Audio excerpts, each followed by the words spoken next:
I was standing in the parking garage of my own office building, keys still in my hand, when my manager's assistant called to ask if I could hop on a quick video call in 10 minutes. I didn't know yet that 10 minutes would end 14 years of the only career I'd ever built. I didn't know yet that my mother already knew before I did. My name is Vanessa. I was 38 years old, and until that Tuesday in March, I was the director of marketing for a mid-sized outdoor equipment company headquartered in Tulsa. A job I'd started as a coordinator at 24 and clawed my way up through, one promotion at a time. Through 2 rounds of layoffs I'd survived and 1 maternity leave I'd come back from early because I was terrified of losing ground. I was a single mother to an 8-year-old named Mateo. I was, until that call, the primary income in a household of 2. The video call itself lasted 6 minutes. My director's face on the screen was arranged into the specific, rehearsed sympathy of someone who delivered this news more than once that week. Restructuring. Regional consolidation. A severance package that sounded generous until you did the math against a mortgage. I sat in my car afterward for 11 minutes before I could make myself turn the key, my hands steady in a way that felt wrong, like my body hadn't caught up yet to what my mind already understood. I drove to my mother's house before I drove home. I want to explain that, because it matters. Some old, worn groove in me still went there first, the way water finds the path it's already carved. Loretta was 66, widowed 9 years, and lived in the same brick ranch house on Yale Avenue where I'd grown up. The one with the chain-link fence she'd never once let my father replace with something nicer because, she always said, nice things get taken from people like us. She'd raised my younger sister Diane and me largely alone after our father's construction business failed when I was 12, a collapse that had shaped every single thing about how my mother moved through the world afterward. Money in that house was never just money. It was safety, or the total absence of it, and there was no in-between setting on the dial. I told her in her kitchen, standing by the same yellow-tiled counter I'd done my homework on 30 years earlier. I'm ashamed of how much I still expected, at 38, after everything, that she might hug me first and ask questions second. She didn't hug me at all. Well, she said, drying a mug that was already dry, not looking at me directly. I told you that job wasn't stable. I said that back when you took the promotion, didn't I? All that overtime, all those trips, and for what? You should have gone into nursing like I told you. People always need nurses. I stood in that kitchen and felt something I recognized immediately, because I'd felt it 1,000 times before across 38 years, the specific, quiet devastation of bringing my mother a wound and watching her turn it, instantly, into evidence for an argument she'd already been making since I was 17 years old. I didn't cry in front of her. I never cried in front of her, not since I was young enough not to know better. I said something about needing to pick up Mateo, and I left. I want you to understand the relationship you're stepping into with me, because the layoff isn't really where this story starts. It starts 38 years earlier, in a house where love and control had never been fully separated from each other, where my mother's help always arrived with strings I'd learned to see only in hindsight, if I saw them at all. The power between us had never been equal. She'd raised 2 daughters alone on almost nothing after my father's failure, and she'd built, out of that scarcity, a kind of authority she never let go of again, not when I moved out, not when I finished my degree with a scholarship she still, somehow, took partial credit for, not when I bought my own condo at 31 with money she reminded me, more than once, she'd helped save for by not spending on herself during years I barely remembered. I told myself, for most of my adult life, that this didn't matter, that her control was really just care, wearing an uncomfortable coat. The layoff would end up teaching me exactly how much it actually did matter. My sister Diane, for years younger, had found her own way to survive our mother, mostly by staying 600 miles away in Denver and visiting twice a year, long enough to be pleasant and short enough to never absorb the full weight of what staying close cost. I used to resent her a little for that distance. By the end of this story, I understood it better than I wanted to. I drove home that afternoon and sat in my driveway for a long time before going inside, the way you sit with news before you're ready to hand it to a child. Mateo was at his after-school program until 5. I had almost 2 hours of silence I didn't know what to do with. I called my closest friend, Priya, no relation to any Priya you've heard in another story of mine, just a coincidence of common names, a woman I'd known since our sons started kindergarten together. I told her everything, the layoff, the severance, the 11 minutes in the parking garage, my mother's dish towel and her dry mug, and her old, familiar refrain. You went there first, Priya said, not unkindly. Why do you always go there first? I didn't have a good answer. I still don't fully, even now. Some part of me, even at 38, still wanted my mother's kitchen to be the place where things got easier instead of harder. That one hadn't updated itself to match 38 years of evidence. Something tightened in my chest even hours later, replaying that kitchen. I told myself it was just the shock of the layoff. It wasn't only that. The severance would last 4 months if I was careful. I told myself 4 months was plenty of time. I had 14 years of experience, a strong network, a resume that had never once needed embellishing. I didn't know yet how much smaller the marketing job market in Tulsa had gotten in 3 years, how many other directors were competing for the same 6 open roles across the whole metro area. I applied to 11 jobs that first week alone. I heard back from 2. Both form rejections within 72 hours, the kind that make you wonder if a human ever actually opened the file. My mother called on day 4, ostensibly to check in, and spent 11 minutes of a 14-minute call detailing exactly how she'd survived on far less after my father's business collapsed, a story I'd heard, in close to identical language, probably 200 times across my life. I let her finish. I always let her finish. There was a mini cliffhanger sitting quietly under that call that I couldn't yet see the shape of, a small, offhand line near the end where she asked, too casually, whether I'd told my old boss everything or just the parts that made you look good. I didn't think much of the question at the time. I think about it constantly now. The weeks that followed had a strange, suspended texture, the outward rhythm of ordinary life, wearing a lining of quiet dread I couldn't fully name yet. I kept a schedule for myself, the way career coaches always recommend, because the alternative felt too much like falling. Up at 6, applications by 9, networking calls by 11, Mateo's pickup at 5. I told him, gently and honestly, in language sized for an 8-year-old, that mommy's job had ended and that I was looking for a new one, and that we were going to be okay. I believed that sentence when I said it. I needed to believe it in order to say it convincingly enough for him to believe it too.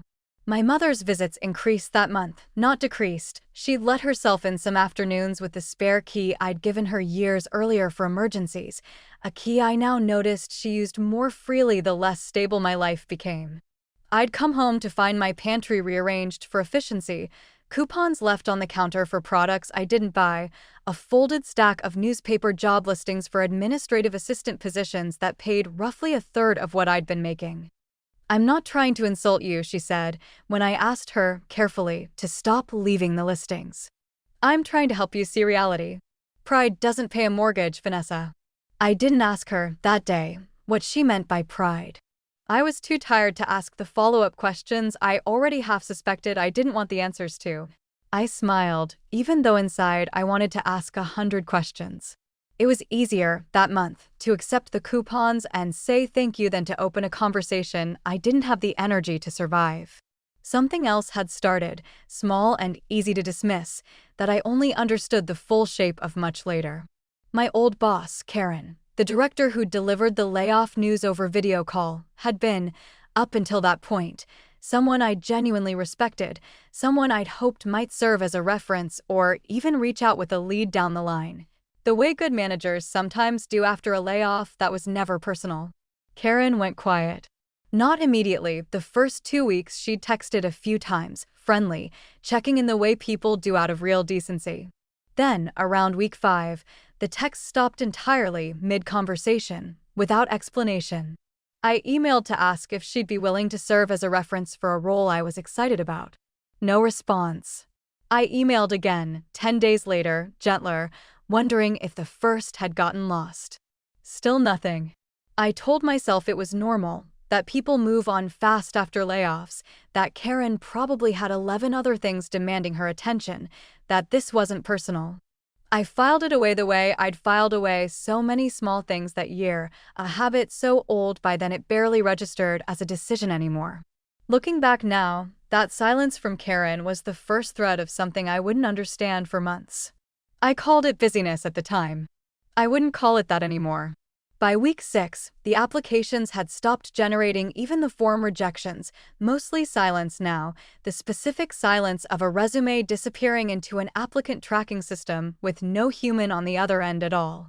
My savings, supplementing the shrinking severance, had started a slow, steady decline I tracked in a spreadsheet I updated every Sunday night after Mateo was asleep, watching the number at the bottom get smaller with a kind of numb, clinical dread. My mother, during this stretch, offered, for the first time in years, to help with money.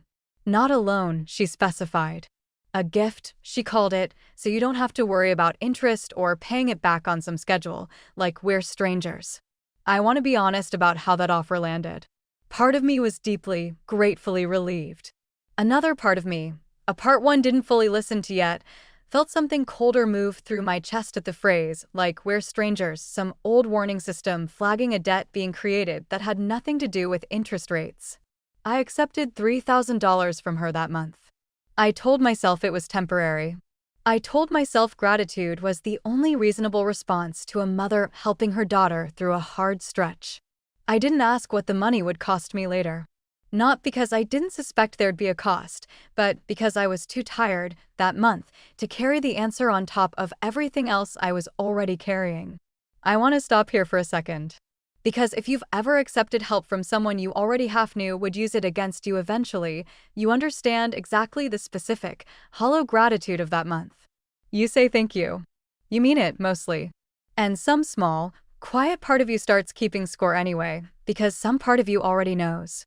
The suspicion about Karen's silence deepened into something I couldn't fully ignore around week 8, when a friend from my old office, Renata, from the design team, someone I'd stayed loosely in touch with, mentioned, offhand, over coffee that, "Your mom's been calling here, you know." A few times, I think.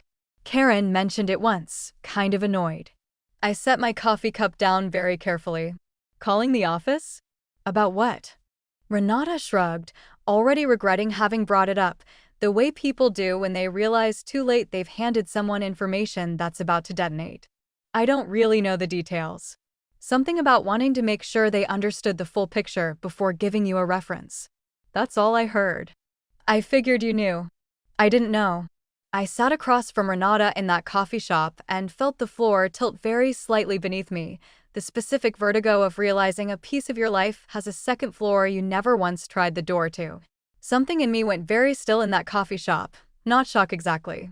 Something closer to recognition, the way you recognize a shape you've been half seeing in the dark for weeks without letting yourself name it. I know some of you already sense where this is heading. I didn't want to, not yet. I told myself there had to be an explanation that didn't require me to fully reckon with what I already half suspected about my own mother. I didn't confront my mother that week. I want to be honest about why. Some part of me, even holding Renata's words, still needed more before I could let myself fully believe it. 38 years of loving someone builds a kind of scaffolding around your willingness to see them clearly, and mine, it turned out, was sturdier than I'd realized. I called Karen directly instead, one more time, choosing my words with the kind of careful, professional neutrality I'd have used with a difficult client. I asked, plainly, whether there was anything specific holding up a reference, whether I'd done something to damage our working relationship that I wasn't aware of. Karen called back within the hour, which told me something on its own, the speed of it, after 2 months of total silence. I probably should have said something to you directly instead of just going quiet, Karen said, and I could hear, underneath her professional tone, something genuinely uncomfortable. Your mother called the office in April. Twice. The first time she asked to speak to HR about your severance terms, which, honestly, wasn't that unusual. Parents call sometimes. It happens. The second call was different. She called me directly, said she wanted to make sure I had the full picture before I gave you any reference, and told me some things about your work history there that didn't match what was in your file. Performance concerns. Attendance issues. Things I'd never once documented or even suspected, in 14 years of your employment. I sat very still, phone pressed hard against my ear. None of that is true, I said. I believed you before you said it, Karen said. That's actually why I went quiet instead of confronting it directly. I didn't know how to have that conversation with you without it feeling like an accusation of something that wasn't your fault. I should have called you the same week. I'm sorry I didn't. I thanked her, hung up, and sat in my car outside Mateo's school for a long time before I could make myself go in and pick him up with a normal face. I didn't put it all together yet, sitting in that car. But something inside me had already broken in a new place, not shock at what my mother might have done, but grief for how little it surprised me once I let myself actually look. I need to tell you about the folder because it matters for what came next. That evening, after Mateo was asleep, I went through old emails between my mother and me, not looking for anything specific, just scrolling, the way you do when you're trying to make sense of a pattern you're afraid to name directly. I found, from 3 years earlier, an email she'd sent during a period when I'd taken a 2-week medical leave for a minor surgery, an email to a family friend who happened to work in HR at a different company, asking, in language I now read with new eyes, how these things usually affect someone's standing and whether companies quietly start looking to replace people who take time off, even if they don't say so. I hadn't known about that email. I'd never been copied on it. I found it only because the family friend had, at some point, forwarded my mother's original message back to her with a reply, and my mother had carelessly. The same carelessness I'd later come to recognize as a pattern in people who've gotten away with something long enough to stop being careful forwarded the whole thread to me years later by accident, buried in an unrelated chain about a recipe. I read it 3 times. I didn't confront her that night. I photographed it, saved it to a folder on my own laptop, and closed the computer, sitting in the dark of my kitchen with a cup of tea I didn't drink. That email should have told me everything I needed to know 3 years before Karen's phone call. It didn't, not fully, because I wasn't ready yet to understand that my mother's help and my mother's control had never actually been 2 separate things. If you've ever found a piece of proof about someone you love and quietly put it back exactly where you found it, unable yet to act on what you already knew, you understand something about the particular kind of paralysis that comes from loving someone who's also hurting you. The financial pressure kept climbing through week 10. My savings had thinned to something that made my Sunday spreadsheet a source of real dread instead of just careful tracking. I'd started skipping meals some days, not from any decision but from a simple, grinding stress that stole my appetite along with my sleep. My hands had developed a small tremor I noticed most sharply when my mother's name appeared on my phone screen, an old domestic reflex turning, without my permission, into something closer to bracing for impact.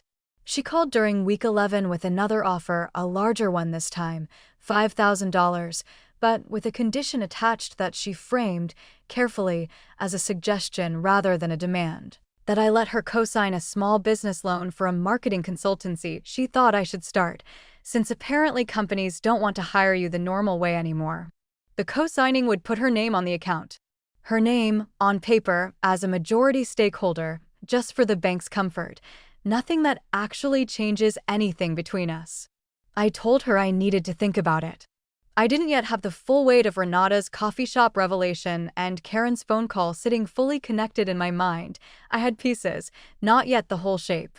Some part of me, even then, was still hoping the pieces wouldn't connect the way I feared they would. I didn't ask the real question that call, not because I didn't want the answer, but because some part of me was still bargaining for a version of my mother that hadn't quite finished dying yet. By week 13, I had everything I needed. Karen's phone call, clear and specific. The old email thread, forwarded by accident, dated 3 years back. And now, this, the loan offer, arriving at the exact moment my desperation was deepest, structured in a way that would put my mother's name legally over a business I hadn't yet built. I didn't confront her immediately. I want to be honest about why, because it's not flattering. Some part of me was still hoping, even with all the evidence assembled, that there was an explanation. That Karen had misunderstood something. That the old email had a context I wasn't seeing. That the loan structure was really just banking convention and not what it looked like. I called Diane instead, my sister in Denver, and told her everything, the full architecture of it, over a phone call that ran 2 hours. "That's Mom," Diane said, and her voice had a flatness in it that told me this wasn't news to her the way it had been to me. "That's exactly Mom. Do you remember when I moved to Denver for the job at the design firm, and 3 weeks later they suddenly needed to restructure my role right when I just told her how excited I was? I never proved anything. I just left before she could do more than she already had, I think. I've never told you that, because I didn't want you to think I was being dramatic. I'm sorry. I should have told you a long time ago." Something tightened in my chest, hearing that, not surprise exactly, but the sick, expanding recognition of a pattern I'd been living inside my whole life without ever seeing its full size. I didn't sleep that night.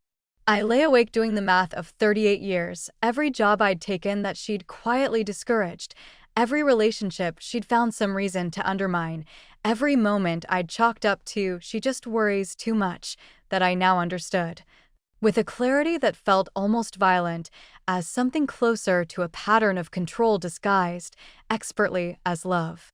I understood, lying awake that night, something that reached past just my mother and me, that some people don't help you up because they love you unconditionally.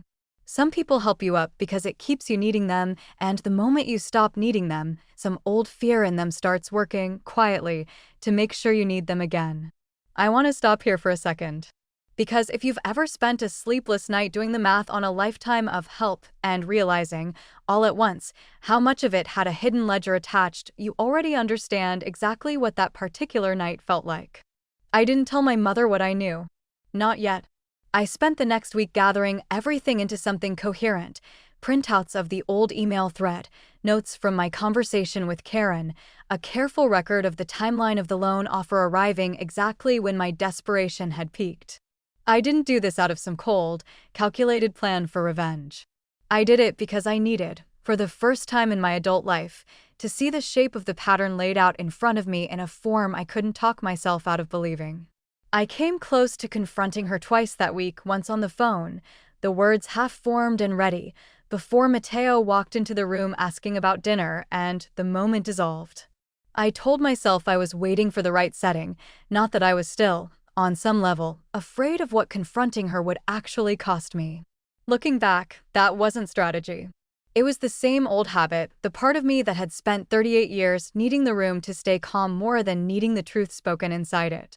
The loan paperwork sat and signed on my kitchen table for 9 days.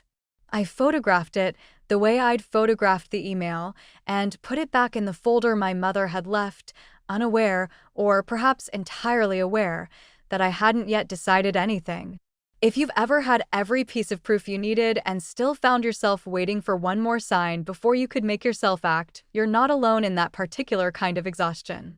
Sometimes knowing the truth and being ready to act on it are two entirely different distances to travel. I called Diane and asked her to fly in. I told her why. She booked a flight for that weekend without a single question about whether it was necessary.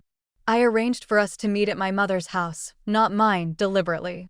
I wanted this conversation to happen in the kitchen where it had started, the same yellow-tiled counter, the same dish towel logic that had greeted my layoff with an argument instead of comfort.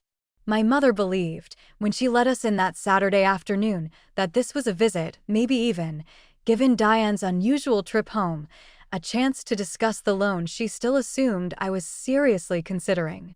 She had, I noticed the moment we walked in, already set out coffee mugs for 3. She'd arranged the room, without knowing it, for a very different conversation than the one that was about to happen. I didn't raise my voice at first. I set the folder on her kitchen table, Karen's account written out in my own careful notes, the old email thread printed and highlighted, the loan paperwork still unsigned, and I let it sit there for a moment before I spoke. "I know you called Karen," I said. "I know what you told her. I know about the email from 3 years ago, about my medical leave. And I know exactly what that loan would have actually put your name on." My mother's face did something I'd rarely seen it do, a flicker of something close to fear, gone almost as fast as it appeared, replaced by the composed defensiveness I recognized from 38 years of watching her deflect. I don't know what you think you understand, she said, but I have spent my entire life making sure you girls never ended up the way I did after your father's business collapsed, with nothing, depending on no one. Learning the hard way that pride doesn't feed anybody. Everything I have ever done, I did to protect you from that. And this is the thanks I get, you coming into my kitchen with a folder like I'm some kind of criminal. Something rose in me then that I hadn't fully expected, not the calm, controlled conversation I'd rehearsed on the drive over, but something rawer, years deep, finally finding its way to the surface.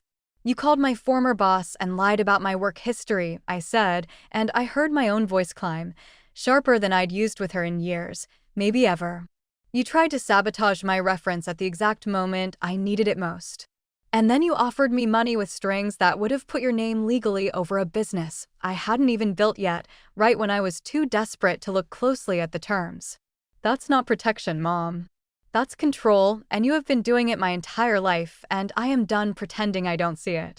You don't know what it's like, she said, voice climbing to match mine now, to raise 2 daughters alone with nothing and watch you throw away stability for some fancy title, some big salary, all that travel. Leaving your own son with a babysitter while you chased something that could disappear overnight, which it did, didn't it? I was right. I told you it would happen, and it happened, and instead of thanking me for trying to catch you before you fell, you're standing in my kitchen accusing me of trying to hurt you. For one terrible half-minute, something old in me almost believed her, some worn groove where her version of events had always, eventually, become the official one. I felt myself starting to defend my choices instead of naming what she'd done, exactly the way she'd trained me to for 38 years. I didn't let it hold this time. No, I said, quieter now, but not soft. You don't get to turn this into a conversation about my choices. I lost my job. That's not a moral failure, it's an economy. What you did after that, the phone calls, the email, the loan, those were choices, yours, and they don't have anything to do with protecting me. They have to do with making sure I never got far enough away that I stopped needing you to catch me. Diane had been quiet through most of it, standing near the doorway, but she spoke now, and something in her voice had a steadiness I'd never heard from her around our mother before. She's telling the truth, Mom, Diane said. And I should have told her about Denver years ago. I didn't, because I didn't want to believe it either. But I believe it now, watching this. You do this. You've always done this. And I am not going to sit here and let you tell her she's imagining it. My mother's face changed at that, not the composed defensiveness from a moment earlier, but something rawer, more exposed. She sat down heavily in the chair across from us, and for a long moment, nobody spoke. When she finally did, her voice had lost its edge entirely. You want to know why I called Karen, she said. Fine. I'll tell you, and then you can decide whatever you want to decide about me. After your father's business failed, I was 39 years old with 2 little girls and absolutely nothing set aside, because he'd put every dollar we had into that company right up until the day it collapsed. I remember standing in this exact kitchen doing math that never came out right, month after month, terrified that one more bad week would mean I couldn't feed you girls. I promised myself, standing right here, that I would never again let anyone I loved end up that unprotected, that if it took me controlling every piece of it, I would make sure my daughters never had to feel what I felt that year. I told myself the calls to Karen were about making sure she understood you had a family depending on you, that you'd fight for a good reference. I told myself the email, years ago, was just me looking out for you in case anyone at that company was thinking about pushing you out. I told myself the loan was generosity. And some tiny, honest part of me knew, the whole time, that none of that was really true, that what I actually wanted was to be needed. To matter to you the way I mattered to you when you were small, and I was the only thing standing between you and the world falling apart. I have been so afraid, for so many years, of you not needing me anymore, that I turned that fear into something I called help, and I told myself the lie so many times I nearly believed it myself. I don't know how to be a mother to a grown daughter who doesn't need saving. I never learned how. And I am ashamed, sitting here right now, of exactly how far I let that fear take me. I sat across from her in that kitchen and felt something complicated move through me. Not forgiveness, not yet, but something that made room, briefly, for the size of what she'd just admitted. Thank you for telling me the truth, I said. It doesn't undo what you did. But thank you. I didn't sign the loan.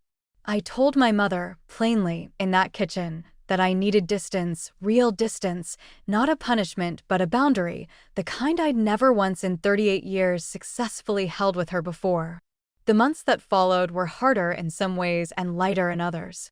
I found a job eventually, not the director title I'd left behind, a step down in salary and scope at a smaller company across town, but one where nobody's name but mine was on anything that mattered.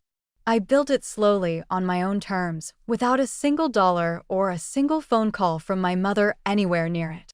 Karen, when I told her the full story months later over coffee, was quietly furious on my behalf, and she gave me the reference she'd have given me all along. The one my mother's phone call had cost me for nearly 4 months of a job search that could have ended sooner. That cost those 4 months, the savings I burned through, the sleep I lost, is something I've had to make peace with rather than recover. Some losses don't come back. You just build around the space where they used to sit. My mother lost something too, in the end, though it wasn't a dramatic collapse, nothing so clean as that. She lost the particular authority she'd held over both her daughters for nearly 4 decades, the assumption that her version of events would always, eventually, become the official one. Diane and I talk now in a way we never did before that kitchen, regularly, honestly, comparing notes on a mother we'd both spent our lives managing separately, alone, without ever fully realizing the other one was managing the same thing. My mother's visits are fewer now and different. She asks before she comes, uses the front door instead of the key I finally asked for back, and the conversations, when we have them, carry a new kind of honesty that's slower and more careful than the old easy warmth, but truer. I understood, standing in my own kitchen the week I signed the lease on my new apartment, smaller than my old condo, entirely mine, that I had spent 38 years mistaking my mother's fear for love, and confusing my own instinct to manage her feelings with being a good daughter. Those were never actually the same thing. I just hadn't had a reason powerful enough to see the difference until I lost everything else that had been propping the illusion up. Mateo is 9 now.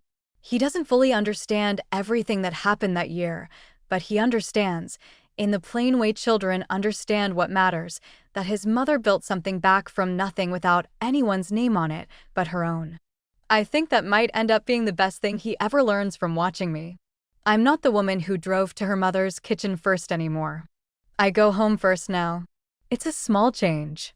It changed everything. The hardest thing to reconcile in this story isn't Loretta's sabotage, it's how completely she believed, for most of it, that she was protecting her daughter rather than controlling her.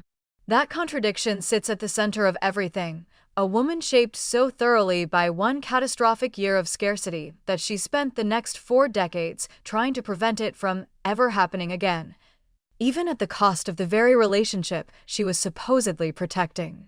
Vanessa's instinct to drive to her mother's kitchen first, before going home to process the layoff alone, reveals something quieter than dependency. It reveals a lifetime of training to seek her mother's version of events before trusting her own. That instinct didn't cause what Loretta did, but it explains why the sabotage worked as long as it did. Vanessa had spent 38 years building the exact kind of trust that made her slow to suspect the person most capable of exploiting it. Diane's parallel story, Denver, the job that mysteriously fell apart weeks after she shared her excitement, matters because it reframes the whole pattern from a single incident into a lifelong architecture. Loretta wasn't reacting to one crisis. She was repeating a strategy that had worked before, on a different daughter, in a different city, and had simply never been named out loud until a kitchen table in week 13. What Karen's silence teaches, separately, is how easily good people become complicit in a manipulation simply by choosing discomfort avoidance over direct confrontation. Karen wasn't malicious, but her silence still cost Vanessa 4 months she couldn't get back. The story's deepest tension is between two kinds of love that look identical from the outside and are almost opposite underneath. Love that wants someone to flourish beyond needing you, and love that needs to keep being needed in order to feel real. Loretta's confession in that kitchen doesn't excuse what she did, but it does explain the machinery, and Vanessa's response, believing her mother without forgiving her, is its own quiet form of strength. The kind that doesn't require villainy or absolution to reach clarity, which leaves something worth carrying home. I think about that first drive to my mother's kitchen a lot, the 11 minutes I sat in the parking garage, and how my body still steered itself toward her instead of toward home, even after everything I already half knew about her. That instinct took 38 years to build. It only took one kitchen table conversation to finally understand what it had actually been protecting. Here's what I'd want you to take from this, if anything. The people who help us aren't always helping us become more free. Sometimes help is just fear, dressed carefully enough to look like love, and it takes losing something big, a job, a savings account, a reference you were counting on before you're desperate enough to finally look closely at the terms attached. If this story touched something in you, a parent's help that came with a cost you're still paying, a moment you chose not to look too closely at the fine print, tell me one word in the comments. Just the word. Thank you for sitting with me through this one. It's still not an easy story to tell, even now, well past the year it happened, but I hope it found you exactly when you needed it to.